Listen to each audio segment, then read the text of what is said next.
Se você é oftalmologista e ainda não se dedicou a entender exatamente como devemos tratar o olho seco em 2026, isso vai ser um grande problema nos próximos anos. O olho seco já é um mercado bilionário, mas o movimento atual não é mais de decidir qual lágrima artificial, qual colírio é melhor que o outro. E sim, está acontecendo uma migração de terapias que a princípio eram só para os sintomas, para uma abordagem anti-inflamatória, evaporativa direta, por toda a fisiopatologia da doença. O crescimento desse mercado é impulsionado por uma combinação de aumento de prevalência, um maior reconhecimento clínico, identificação da doença e expansão de terapias prescritas direcionadas, de acordo com o perfil do seu paciente. Eu sou médica oftalmologista, especialista em córnea e cirurgia refrativa pelo BOSS, e nesse vídeo eu vou te mostrar por que isso está acontecendo e como que você pode se adaptar, se preparar aí para os próximos anos, principalmente quando a gente fala dessa condição que é extremamente comum e nem sempre é abordada da melhor forma possível. Então já curte aí o vídeo, já envia para o seu amigo oftalmologista para ele se preparar bem para o que tem aí por vir. Claro que um dos principais fatores que impulsionaram esse mercado global de tratamento em olho seco é o aumento expressivo de prevalência mundial dessa condição clínica. A prevalência vai variar com a idade, mas vem aumentando principalmente, isso desde a pandemia ou até mesmo antes disso, né? Mas na pandemia ficou muito mais visível. De acordo com o aumento crescente do uso de telas, uma dieta inadequada, aquele acúmulo de, inclusive, ultraprocessados que são ricos em ômega 6, que são pró-inflamatórios, então isso altera, inclusive, o olho seco. O aumento do uso de lente de contato, que, querendo ou não, é um fator que acaba alterando toda a passagem do filme lacrimal. Então é algo que vai se somando, né, a toda essa condição. Um aumento de cirurgias refrativas, por exemplo, LASIK ou até mesmo PRK, o SMILE um pouco menos, já que a gente sabe que ele afeta menos, né, a condição do olho seco, mas a gente tem esse aumento de prevalência que está fazendo esse mercado aí bilionário ficar ainda mais forte, tá? Esse aumento de prevalência vai impulsionar cada vez mais as terapias mais eficazes, cada vez mais tratamentos em que você precisa saber para se diferenciar e também para conduzir melhor o seu caso. O mercado mundial hoje está aí em torno de 7 bilhões de dólares, tá? Isso aqui foi uma triagem feita em 2025. Acontece que ele está crescendo no mínimo 5%. Tem alguns sites um pouco mais otimistas aí sobre a condição que citam aí 12% de crescimento, mas vamos ficar com o mínimo que é 4 a 5%. Mas ainda assim é um crescimento anual que está previsto até 2032. Então é uma coisa que você não pode ignorar mais, é um mercado que está em pleno crescimento. A previsão é que ele chegue em 12 bilhões até 2032. Então ele está agora em 7 bilhões e em alguns anos ele vai duplicar. Então isso mostra uma tendência, inclusive, de mercado, não só em dar mais atenção para essa condição, mas em gerar tratamentos mais eficazes. E a gente precisa, né, como oftalmologista, seguir todo esse andamento da condição. Não tem como você tratar o olho seco como você tratava alguns anos atrás. Há 5 anos atrás, isso a gente já diz, inúmeras novas medicações, né, entraram no mercado para tratar essa condição. É importante a gente perceber as principais frentes de atenção, tá? O que isso quer dizer? A maior parte do investimento atual, ou seja, da direção para onde as novas medicações estão indo, não está em só mais um tipo de colírio lubrificante. Até tem aqui uma observação que eu vou trazer para vocês a respeito disso, das opções de novas fórmulas de colírio lubrificante, porque, claro, é uma commodity, é o principal drive aí de tratamento, mas não há pesquisa intensiva, não há valorização em termos de reforço realmente, de você entrar com uma frente de pesquisa através de uma indústria farmacêutica neste sentido, entendeu? Só existem renovações de fórmulas. Então, a possibilidade de você fazer uma nanopartícula de uma outra formulação a respeito de combinação dessas partículas que a gente já conhece, ou frasco com um modelo de filtro diferente. Essas são as abordagens quando a gente fala de lágrima artificial. Agora, quando a gente fala de investimento de mercado, o que a gente consegue prever para onde está indo esse mercado em termos de pesquisa? O que a gente cada vez vai ver mais em jornal científico? São 3 principais. Então, a primeira aqui são componentes focados em evaporação, ou seja, aquele componente lipídico. E aqui a gente tem um principal que, na verdade, nem é mais tão novidade aqui, mas vale falar, principalmente quando a gente fala aqui de Brasil, já que ele não chegou aqui ainda. É uma novidade nos Estados Unidos, mas já tem aí 1 ano de liberação. Na Europa tem até um pouco mais de tempo, que é a perfluoroxiloctane, que nos Estados Unidos leva o nome de Miebo e na Europa leva o nome de Evotirs, né, pelo grupo Willow. Qual é a grande função? Por que a grande ponto aí, a grande observação a respeito desse colírio, dessa molécula, por que ela é tão interessante? Porque ela é uma droga focada em reduzir diretamente a evaporação. Isso principalmente porque a indústria saiu desse movimento de preciso hidratar, preciso dar água aí.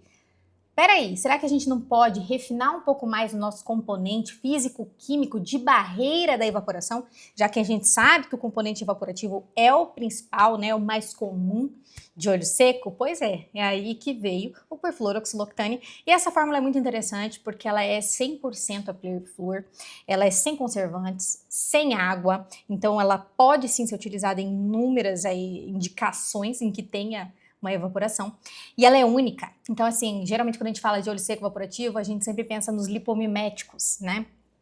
Acontece que os lipomiméticos são ótimos, mas eles têm essa função, que é melhorar a espalhabilidade, seguir ali, ou tem diversas formas, né, diferente de cada componente, mas ou reforçando a parte lipídica em si, ou atraindo água. Enfim, a gente vai ter esse mecanismo de ação. Agora, quando a gente fala de perfluor, a gente abre uma outra opção, que é um mecanismo de barreira relacionado à evaporação. O que isso quer dizer? Quer dizer que, dentre a interface lágrima e ar, ou seja, exatamente, poderíamos dizer ali, quase que na borda da camada lipídica da lágrima, ela faz um revestimento. Então, ela reveste a camada lipídica, ela não se adiciona a ela. Ela forma uma estrutura como se fosse realmente uma barreira, um escudo à evaporação. Então, por isso que ela não entra como lipomimético. Ela não tem esse perfil. O perfil dela é entrar como um revestimento, como um cobertor em cima da camada lipídica. Por isso que ela é tão interessante assim. Os resultados têm sido ótimos, tá? Ele tem aí no dia a dia, entre o que os oftalmologistas mundialmente aí falam, é que ele tem ótimos resultados, principalmente em pacientes que têm coloração corneana ou conjuntival. Então, são os que mais se beneficiam, os que realmente têm um olho seco, que interfere na superfície, em termos de lesão, né? Mas ainda assim é algo que a gente precisa muito ficar de olho. Infelizmente não temos aqui no Brasil ainda, mas se tiver aí a possibilidade do paciente comprar, é muito interessante se ele tiver esse perfil. Hoje, inclusive, eu atendi um paciente que ele é da Rússia, ele fala só inglês, inclusive, e ele tem esse fácil acesso. Ele, apesar de morar aqui, os pais dele moram lá e trocam coisas com ele diretamente por envio internacional. Então ele fala, não, tranquilo, para mim eu consigo utilizar. Então se você tiver essa possibilidade, é muito, muito interessante, tá? Então essa aí é uma das principais pontos aí de atenção que tem aparecido. Segunda coisa, inflamação crônica. Inflamação crônica é um ponto interessantíssimo, porque se você olha a relação do mercado, principalmente a respeito dos colírios lançados, o tanto de ciclosporina nova, a gente não consegue nem acompanhar. Então, assim, principalmente, né, fora do Brasil novamente, a gente tem diversas marcas comerciais liberando ciclosporinas. E é assim, não é uma ou duas, tem 4 novas ciclosporinas. Por quê? Porque boa parte da ciclosporina disponível no Brasil, ela não é tão biodisponível, então é a 0,05, mas ela não não tem uma boa disponibilidade. Ela é aquela formulação de ciclosporina, partícula que a gente já conhece, então ela demora muito mais para agir, demora ali 2 a 3 meses, né, para ter sua ação boa, ação com melhora de sintoma, melhora de sinal. Agora, quando a gente tenta modificar essa partícula, então a gente está tendo aí uma movimentação a respeito de investigar possibilidades de anti-inflamatórios, e a ciclosporina é só uma delas, porque a gente consegue ver todo um movimento aí também de outros, né, inibidores da RASP, por exemplo, que está aí para ser aprovado também pela FDA, que vai ser o primeiro dessa gama, né, de possibilidade de você atuar ainda antes de um levotigrate, ainda antes de uma ciclosporina na camada anti-inflamatória, né, no mecanismo. Então, existe essa movimentação em torno da inflamação, de cada vez a gente combater melhor isso, mas veja que entre a ciclosporina também, em alterações de partícula. Então, o que a gente tem, tá? Claro, existem vários nomes comerciais, um dos que mais tem brilhado fora do Brasil é o VIVAI, e o que tem de mais interessante é que, alterando algumas características aí da nossa fórmula, a gente consegue melhorar a biodisponibilidade e melhorar o período de ação. Então, quando a gente fala das novas, então a gente tem a VIVAI, a gente tem a Ikervis, que é bem particular, vale bastante a gente falar por aqui. A gente tem a possibilidade de fazer a formulação, principalmente do Brasil, já que a gente não tem esses nomes comerciais, né? A gente tem a nossa possibilidade de fazer ela nano, isso já está liberado. A gente já consegue encomendar aqui em algumas farmácias, né, de manipulação aqui no Brasil. Então, a gente precisa se espertar aí para mudar essa fórmula. Como detalhes, para a gente entender melhor afinal, né, o que tanto adianta eu mudar uma ciclosporina para mais aquilo, mais isso, o que afinal ela pode acontecer, né? Bom, a mais famosa, como eu falei, a VIVAI nos Estados Unidos, que é 0,1%, mas não está na concentração. Ela está em que ela é uma solução não aquosa. Não tendo componente aquoso, ela melhora a biodisponibilidade, ela inicia mais cedo. Então, eles mostraram aqui um início de melhora de sintomas de 2 a 4 semanas e melhora de sinais, coloração, em 1 mês para 2 meses. Então, de 4 a 8 semanas, que já é mais precoce que a ciclosporina comum. Então, ela é interessante e também porque ela diminui o efeito colateral, que é um dos grandes problemas quando a gente fala de tacrolimus e ciclosporina. Então, a VIVAI tá vindo com tudo. O que mais? Existe a Ikervis, que é o nome comercial, mas a gente pode utilizar aqui como ciclosporina 0,1% emulsão catiônica. Isso é interessante porque ela é uma emulsão, então ela tem um componente óleo-água, o que quer dizer que ela dura mais na superfície ocular, ela tem uma boa espalhabilidade, ela até inicia uma resposta um pouco mais lenta, mas ela permite a aplicação uma vez ao dia. Então, ela é interessante para os pacientes que têm um quadro grave, que precisam de 24 horas de ação dessa ciclosporina. Ela vai incomodar mais, porque ela é diferente, né? Ela tem componente óleo e água envolvidos. Então, na aplicação, ela vai incomodar um pouco mais, mas ela vai durar 24 horas. A aplicação é uma vez ao dia, então também é interessante. E existe a solução nanomicelar, que é essa que a gente consegue manipular aqui no Brasil, mas fora a gente tem a Cequa, que é a própria formulação aí, 0,09% solução nanomicelar, que também é interessante por melhorar a penetração, tem um início de ação mais precoce ainda que a ciclosporina comum, de 2 a 3 meses, e tem discretas aí reações ao aplicar de ardência. Mas assim, o importante é pensar, você pode sim mexer na sua fórmula de medicamentos que a gente já conhece há muito tempo. Por exemplo, né, que não entra aqui na nossa pauta, que é para onde o mercado está indo, mas não deixa de entrar no assunto, que é o ácido hialurônico, que a gente consegue fazer ele alto peso, baixo peso molecular, reticulado, né, cross-linkado ou não. São formas da gente melhorar essas moléculas, tá? Então, temos esse grande movimento em termos de medicamentos anti-inflamatórios aí no mercado. E o terceiro, que é neurosensorial, ou secretagogos também poderia entrar aqui. Por exemplo, a vareniclina nasal, que está disponível também já nos Estados Unidos, e ela estimula, né, a liberação. E por que é interessante você ter um estímulo à sua própria liberação lacrimal? Porque ela sai uma lágrima completa. Você está deixando de repor uma água, repor um lipídio, tentar ajudar uma mucina para fornecer o pacote completo da sua própria produção. Lógico, isso daí também vai depender se o paciente tem a lágrima, a glândula lacrimal viável, né? Se estiver fibrosada, como no caso de alguém grave, aí não faz muito sentido. Mas não deixa de ser muito interessante. Mas entrando no neurosensorial, tem o Tivanisiran, que é uma droga, tem uma terapia aí voltada à dor ocular e disfunção neural. Ela tem a finalidade de reduzir principalmente dor e inflamação de olho seco. Então, ela vai agir no receptor TRPV1, que é um receptor clássico de queimação, de ardência, é o mesmo do receptor de capsaicina, com a finalidade de diminuir a sensibilidade que esses pacientes acabam tendo por estímulo de fibra nervosa e inflamação de fibra nervosa ao longo dos anos com a doença. A gente sabe que faz parte do ciclo, não só o que a gente já conhecia, como hiperosmolaridade, mas também uma inflamação constante por estímulo excessivo, inflamação, liberação de citocinas em fibras nervosas, tanto a nível periférico, conjuntival, corneano, como a nível central, em último caso.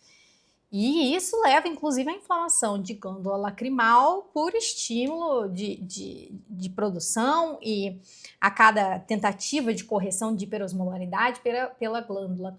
Então, é um ciclo que faz todo sentido também mirar na abordagem sensorial, certo? Muito, muito interessante essa terceira onda aí de investimentos, tá? Ou seja, o mercado aqui não está crescendo mais porque a gente quer criar mais um colírio, quer criar mais uma lágrima. A gente está buscando os outros pontos do ciclo fisiopatológico para tirar diretamente neles, porque já se entendeu que não é só isso, que não basta só colocar a lágrima, você precisa de outros componentes ali, outros alvos, né, dentro desse ciclo. Uma coisa muito interessante, que eu acabei até já falando, é sobre o drug delivery, né? Então, as diferentes formulações, então, de você fazer as suas soluções semifloradas, fazer nanoemulsões, nanocomposições, tudo para você conseguir reduzir a sua posologia, fazer uma posologia mais confortável para o paciente, trazer menos ardência, durar mais tempo em superfície ocular, ou pelo menos melhorar a biodisponibilidade da droga, melhorar a sua ação, né? Então, isso não deixa de ser um investimento, né? Isso aqui é uma tentativa de, por exemplo, como a gente mesmo vê, né? Só deles lançarem 4 novas ciclosporinas, isso quer dizer um mercado de bilhões tentando formular melhor essa medicação, tá? Outro alvo interessante são os dispositivos e a tecnologia para olho seco evaporativo. Isso teve um boom muito grande, né? Já teve um crescimento tecnológico muito grande, já não é de agora. Por exemplo, a luz pulsada, a termopulsação, a radiofrequência, o jet plasma. Então, existem várias formas de utilizar a tecnologia a favor do olho seco. Existem várias pesquisas que estão estudando isso ainda. Então, por exemplo, o jet plasma, ainda em termos de evidência, ele ainda é fraco, em termos de olho seco, evidência exclusivamente em olho seco, ele ainda é fraco, não tem grandes ensaios randomizados, mas então é uma tecnologia que pode sim ser utilizada. Então também a tendência da gente acabar associando elas, tá? Também entra memografia, testes de osmolaridade lacrimal, a aferição aí à medida de metaloproteinase 9 na lágrima, também é uma possibilidade. O próprio queratógrafo não deixa de ser uma tecnologia que chegou para isso, né?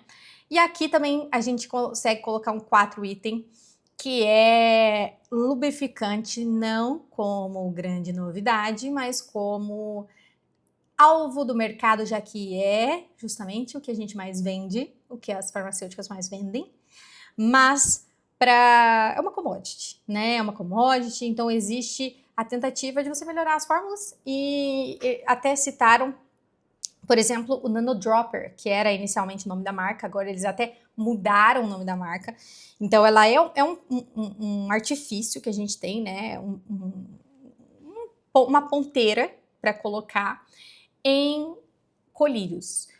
O que é interessante essa ponteira? Ela faz microdoses, então ela evita que o paciente desperdice o colírio, mas a gente pode ir mais além, né? A gente fala muito desse evitar o desperdício, por exemplo, de uma fluoresceína, que não precisa de tanta, mas, quando a gente vai fazer o exame, mas, em termos do paciente, ela é interessante quando a gente fala em reduzir conservantes, uma vez que talvez ele tenha que utilizar um colírio que tem conservante, ele pega menor toxicidade, já que está usando uma microdose e ainda assim uma dose viável, menos efeito sistêmico, menos desperdício, mais conforto para o paciente, menos gasto, inclusive. Então, o Nano Dropper, hoje em dia, que mudou, né? Agora ele faz parte de uma empresa só de... não é a fórmula, mas sim a embalagem, novidades de embalagem, é muito interessante também. Outra notícia, que inclusive é relevante porque é desta semana, tá? É sobre o lançamento do Retain Omega Forte. A marca Ocusoft já tem nos Estados Unidos uma ampla gama aí de produtos, tá? Tanto de higiene palpebral, eles têm um ácido hipocloroso, tem, nossa, no mínimo 3, 4 tipos de lenço de limpeza palpebral, um específico para demodex, um específico para peles sensíveis, um específico para rosácea. Então tem vários produtos diferentes, tá? Inclui até os colírios, lubrificantes simples, e já incluía ômega 3.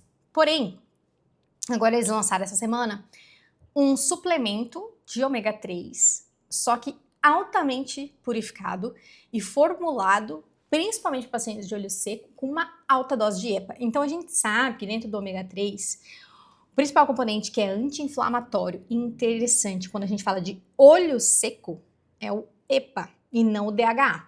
Então a fórmula que eles lançaram tem 2.490 miligramas de EPA e DHA, que é 400 miligramas adicionais em comparação com outros, tá? Com outros ômega 3 de mercado, por exemplo. E ele contém, em média, porque ele não tem o dado exato, já que é um lançamento, então a gente não tem nem a caixinha, né, pra gente ver exatamente o que vai vir de ingrediente, mas nos estudos eles trazem aqui que contém 1.300 miligramas, no mínimo, sendo mais de 1.000 de EPA e 400 de DHA. Então, é uma opção aí que vai vir para... Porque a gente sabe que a gente precisa de 2 a 3 gramas quando a gente fala de ômega 3 em tratamento de olho seco. Mas veja que a gente tem uma opção comparado com o Brasil, que é a opção de EPA mais alta que a gente tem por aqui, pelo menos em componente farmacológico, oftalmológico, é de 360 miligramas. Veja que a gente tem agora um concorrente, inclusive nos Estados Unidos, recém-lançado, então, de mais de 1.000 miligramas de EPA. Então, talvez a gente consiga até reduzir o número de cápsulas, que a gente sabe que é um grande problema para o paciente, já que a cápsula costuma ser grande. Então, muito, muito interessante, né? Isso facilita para o paciente tomar e fornece a dose correta. Por que isso é difícil para o Brasil? Por que é tão difícil trazer? Porque o ômega 3 purificado é muito caro, todas as certificações a respeito do ômega 3 são caras, e isso praticamente dobraria o preço final, que já é um medicamento considerado caro no Brasil, então imagine se a gente dobrar a dose, né? Mas vamos aguardar aí os próximos passos, à medida que os Estados Unidos já tem essa novidade, vamos ver se aqui chega também. Então, com essas novidades, pelo menos 3 categorias de novos medicamentos merecem atenção. Colírios livres de água, isso a gente inclui Miebo, a gente inclui Vai, que fornece aí uma ótima penetração da droga, sem muita ardência. O Demodex, inclusive, que a gente não falou aqui, mas ele também vale a atenção, porque a gente tem o Lotilaner, aprovado, não é de agora, né? Já temos aí uns 2 anos de liberação dele nos Estados Unidos.